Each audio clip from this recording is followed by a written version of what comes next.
Subscribe now and press the bell icon. Never miss an update. Hello everyone and welcome to the session. So this is your English mentor. Welcomes you all in the Mendra's official YouTube channel.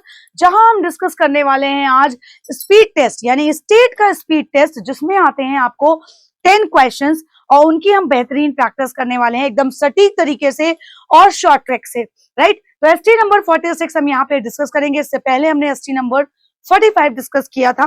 तो चलिए start करते हैं with the very first question. जो आज का पहला question है इस एसटी का, that is you have to select the incorrectly spelt word. Incorrectly spelt word मतलब आपको वो word find out करना है जिसकी स्पेलिंग क्या है, wrong है, right? तो अगर हम देखें यहाँ पे snatch, SNATCH, snatch, snatch मतलब होता है किसी चीज को छीनना, है ना, यानी कि बहुत ही रफ मूवमेंट करके आप किसी चीज से कोई चीज छीनते हैं। to take something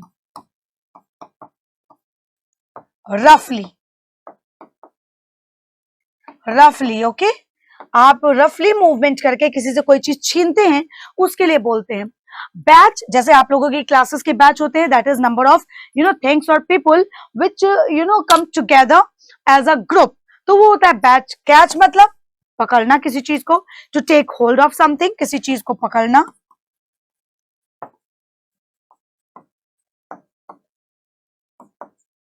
और अगर हम याच की बात करें तो याच एक जैसे शिप में नहीं होता है, एक बोट होती है जैसे जिसमें सेल्स होती हैं, that is a boat with sails and sometimes an engine,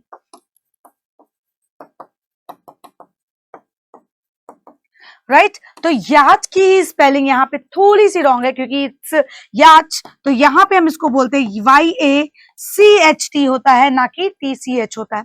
हम सोचते हैं हम इसको TCH लिखते हैं तो ये भी वैसे होगा, इसीलिए कंफ्यूजन में हो जाते हैं। तो आपकी जो रॉन्ग स्पेलिंग है, इनकरेक्टली स्पेल्ड वर्ड है ऑप्शन नंबर डी। तो आंसर आपका क्या हो जाएगा, option D, right. This will be the word जो इनकरेक्टली स्पेल्ड है।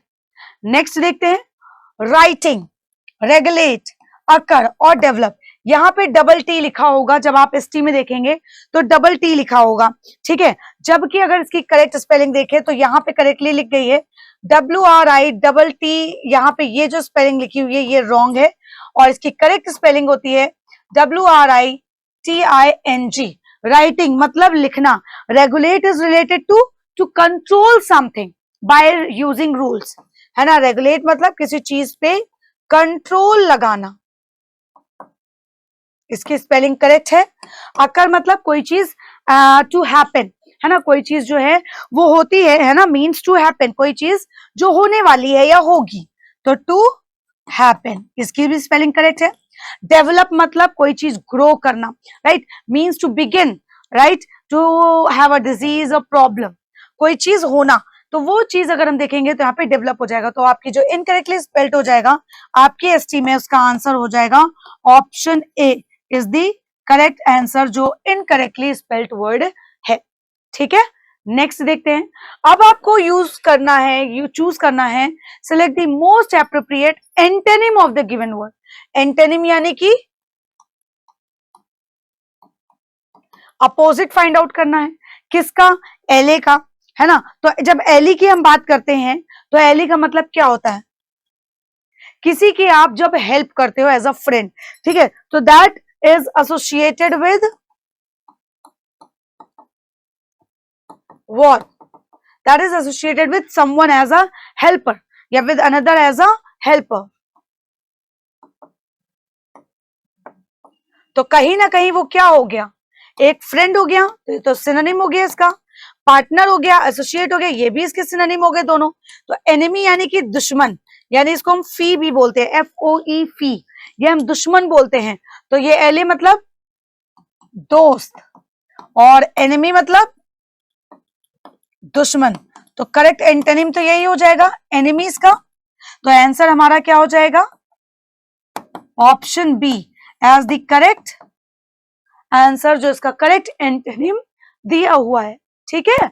चलो नेक्स्ट, अब ओवरलुक, इसका आपको एंटोनिम बताना है ना। तो ओवरलुक का एंटोनिम क्या होगा बेटा, ओवरलुक का मतलब क्या होता है, it means you are fail to see और नोटिस समथिंग, है ना। तो आप किसी चीज को फेल टू नोटिस समथिंग, किसी चीज को आप ओवरलुक कर गए, मतलब आपने ध्यान नहीं दिया, यू वर नॉट केयरफुल, ठीक है। और एंटोनिम बताना है तो इग्नोर कर दिया आपने, ये इसका तो सिनोनिम हो गया, ठीक। नोटिस लेकिन अगर कर लिया, किसी चीज को आपने क्या कर दिया, you are conscious of something, यानी कि आप अवेयर हैं चीजों को लेकर के, आपने ओवरलुक नहीं किया, यू आर कॉन्शियस, तो ये इसका करेक्ट क्या हो जाएगा, एंटोनिम हो जाएगा। निग्लेक्ट या विजुअलाइज, यानी कि ये इसके सभी क्या हैं, सिनोनिम है, तो करेक्ट एंटोनिम इसका खास सिर्फ और सिर्फ ऑप्शन नंबर बी है। तो अगेन इसका करेक्ट एंटोनिम क्या हो जाएगा, option number B as the correct answer. समझ आया? चलो नेक्स्ट देखो, इन अ फिक्स, अब ये ईडियम है, एक मुहावरा है।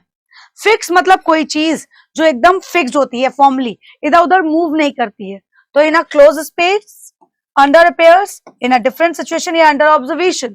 तो जब आप इसकी बात देखेंगे तो यहाँ पे क्या होगा, जब आप किसी बहुत ही ज्यादा कठिनाई भरी सिचुएशन में होते हैं तो उसे हम बोलते हैं इन अ फिक्स। तो इसका करेक्ट आंसर हो जाएगा ऑप्शन नंबर सी। नेक्स्ट में भी ईडीएम इसका पूछा, ओपन एंडेड मतलब खुले हाथों से, एक होता है क्लोज एंडेड, एक होता है ओपन एंडेड। ओपन एंडेड मतलब एकदम कोई भी, आपने अभी एंडिंग नहीं है, अभी आपको दूर तक जाना है, यानी कि you are having no plan ending. Never ending नहीं कह सकते, एंडिंग इज हैप्पी या एंडिंग इज ट्विस्टेड नहीं कह सकते, लेकिन नेवर एंडिंग इसलिए नहीं कह सकते, कभी कभी हो सकता है एंड हो जाए। लेकिन ओपन एंडेड का मतलब है, जैसे हम बोलते हैं ना कि ओपन एंडेड का मतलब कोई जॉब्स है, उसकी ओपनिंग्स ओपन है अभी, है ना, वो खत्म नहीं हुई। तो यहाँ पे आप इसको देखेंगे तो इसका करेक्ट आंसर, इसका मीनिंग हो जाएगा, ओपन एंडेड का मतलब means you have no plan, कि आपका वो प्लान कब खत्म होगा अभी ये नहीं पता है, ठीक है। चलो next, you have to select the most appropriate option that can substitute the underline segment. आपको इन ऑप्शन में से करेक्ट ऑप्शन चूज करना है जो इस अंडरलाइन पार्ट को इंप्रूव कर सके, लेकिन अगर ये करेक्ट हो तो मार्क करेंगे नो सब्स्टिट्यूशन रिक्वायर्ड। जैसे I play football yesterday, now जब आप यस्टरडे देखते हो यानी कि किसकी बात कर रहा है, पास्ट टाइम या इवेंट की, यानी कि जो बीता हुआ है, कि यानी कि कल उसने फुटबॉल खेला था। तो पास्ट में अगर आप रूल्स देखोगे तो सब्जेक्ट प्लस V2 और प्लस ऑब्जेक्ट, यही रूल आता है।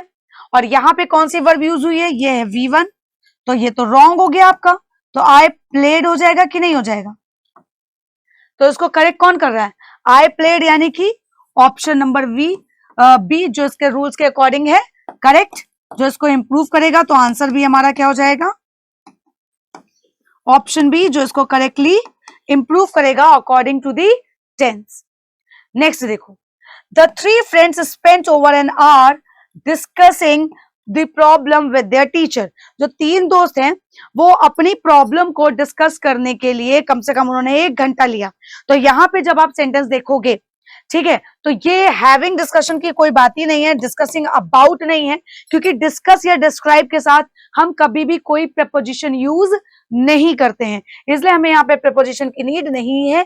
ये अपनी जगह पे एकदम करेक्ट दिया हुआ है, तो आंसर हमारा हो जाएगा no substitution required. Answer is option C, कि कोई भी सब्स्टिट्यूशन की रिक्वायरमेंट नहीं है, ये अपनी जगह पे एकदम करेक्ट दिया है, क्योंकि डिस्कस के साथ हम कोई भी प्रेपोजिशन का यूज नहीं करते। यहाँ पे भी ऑन लिखा है, यहाँ पे भी अबाउट लिखा है, यहाँ पे भी ऑन, तो कुछ भी इसमें इंप्रूव नहीं करेगा, ये अपने आप में ही करेक्ट है।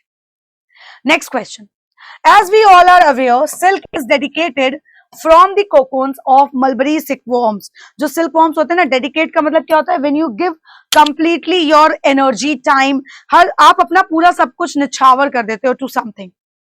तो हम जैसे कि अवेयर है कि सिल्क क्या है, डेडिकेटेड है, बताओ, या सिल्क किससे बना है, ये चीज बता रहे हैं ना, तो डेसिमेटेड भी नहीं होगा। क्यों, डेसिमेट मतलब होता है to kill large number of people और animals, to kill large number of animals और प्लांट्स और पीपल्स, तो ये तो रॉन्ग हो गया। डेकोरेटेड मतलब सजाना चीजों को, यू आर एडिंग समथिंग, है ना, in order to make a thing more attractive, चीजें और अट्रैक्टिव हो जाए। बट डिराइव्ड की अगर बात करेंगे, जो यहाँ पे करेक्टली फिल हो जाएगा, ठीक है, डेडिकेटेड यहाँ पे रॉन्ग हो जाएगा, क्योंकि if you are deriving something, इसका मतलब आप उसमें क्या कर रहे हो, to get something from something, है ना, to get something. From something, किसी चीज से कोई चीज मिलना, तो डिराइव्ड ही इसका सबसे बेटर वर्ड हो जाएगा।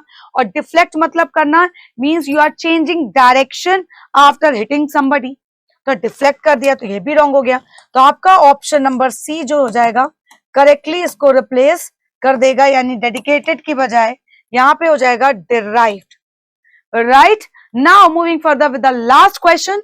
इसमें आपको देखना है कि क्या वर्ड है जो करेक्टली फिल हो सकता है। ठीक है, giant pandas are black and white. Giant pandas कैसे होते हैं? ब्लैक और व्हाइट होते हैं।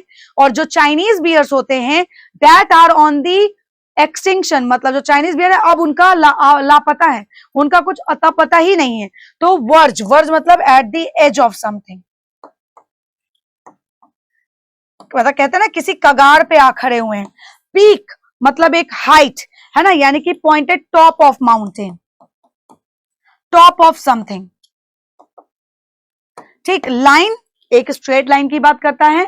मार्जिन, अगर हम मार्जिन की बात करते हैं that is the empty space, है ना, जो एक साइड ऑफ अ पेज और बुक हम एक मार्जिन करते हैं ना, तो उसे बोलते हैं। तो यहां पे इसका करेक्ट आंसर हो जाएगा ऑप्शन ए, कि on the verge of extension. So this was all about for speed test number 46, जिसको हम अच्छे से डिस्कस कर रहे हैं, एकदम सटीक तरीके से इसको हमने करने की कोशिश करी है। और इसी तरीके से आप लोगों को आपको हर एसटी में हमारे साथ जुड़ना है इसके सटीक डिस्कशन के लिए। Till then, thank you everyone. Subscribe now and press the bell icon. Never miss an update.